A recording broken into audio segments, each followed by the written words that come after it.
also stands for writing and reading as well. See if you can put those puzzle pieces together into one big project. One big puzzle. All right. I don't have patience. And the challenge of putting these together kind of is the challenge that we're going to face as educators as we try to get all of the disciplines to work together and form one theme unit so that you have one puzzle that comes together. For one lesson. So we're supposed to be always together? Is that what it is? Yes, it is. You see it? Yeah. Here. Art and math, other side of math. Oh, very good. Very, very good. You know, Oh, God. You finished it. I bet. Yeah.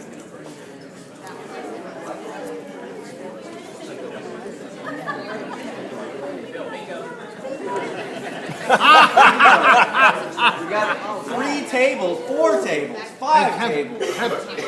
Kevin, is it significant in engineering as I say that? No, not significant. Then it is. It turns into the right. A little backwards on its head, right? Just to throw you off. That was just to make us be treated. Oh, thank you. You were the only one at this table who was I know. spatially. We all did Can it. you put your puzzle together? Mr. Carr, could you give us an example? Many wonder using the stream approach. How is it possible to actually take all these separate pieces of the puzzle and integrate them into an actual unit of study for our children? Earlier in the year, I attempted this with a little CSI, crime scene investigation project. Now the science aspect was pulled in because it was problem solving. That is at the very heart of science, solving problems. We utilized technology throughout the entire investigation. Students were collecting evidence using their iPads, taking pictures of the crime scene, recording the crime scene, investigating online CSI techniques and utilizing them to succeed. We had Mrs. Fitzgerald, our religion teacher, simultaneously teaching the 10 Commandments. Thou shalt not kill, in which there was a victim in our crime scene investigation. The engineering component, we pulled in the expertise and the passion of Mr. Marsh as the students reconstructed the crime scene using Legos. We pulled in the arts as students drew pictures of the original crime scene, and then as they revisited the crime scene, how their memory actually changed and how the pictures actually evolved. And with the mathematics component, the students, Mrs. H was teaching the students about the metric system, and the students were measuring the outline of the victim in meters, and Mr. Marsh was discussing proportionalities and scaling as the students constructed their models of the crime scene. So it is possible to pull all of these separate pieces of the puzzle together. And when the puzzle is complete, so is our students' understanding of how they all interconnect. So this is a great form of teaching. It's been done for quite a while now through the acronym STEM.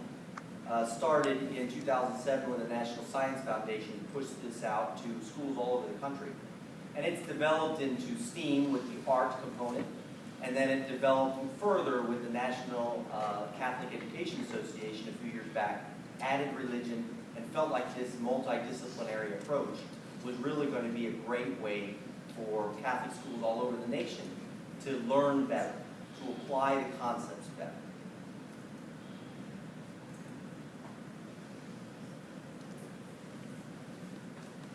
Okay. Okay, you've heard from my teacher, you've heard from my principal. Now you gotta hear it from me, the student, listening to fact. Our school should have a STREAM lab because our students love constructive, imaginative activities instead of just being lectured at. We would have a common space to engage in interactive activities using any and all available technology, mainly through the iPad. For instance, we dissected a real cow heart while comparing it to a human heart and learned that there wasn't much of a difference. We do a lot of astonishing, eye-opening activities and experiments and make fun posters. A STREAM lab would allow enough room to experiment, interact, and communicate with each other, which we currently do not have at San Anastasia School.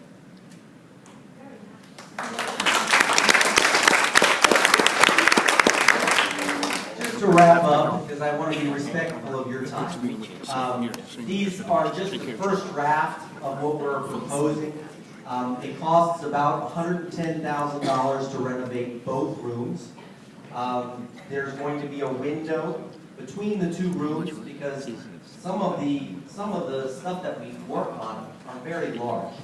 So we use both rooms occasionally, and it'd be nice to have Mr. Carr be able to see across to the other room.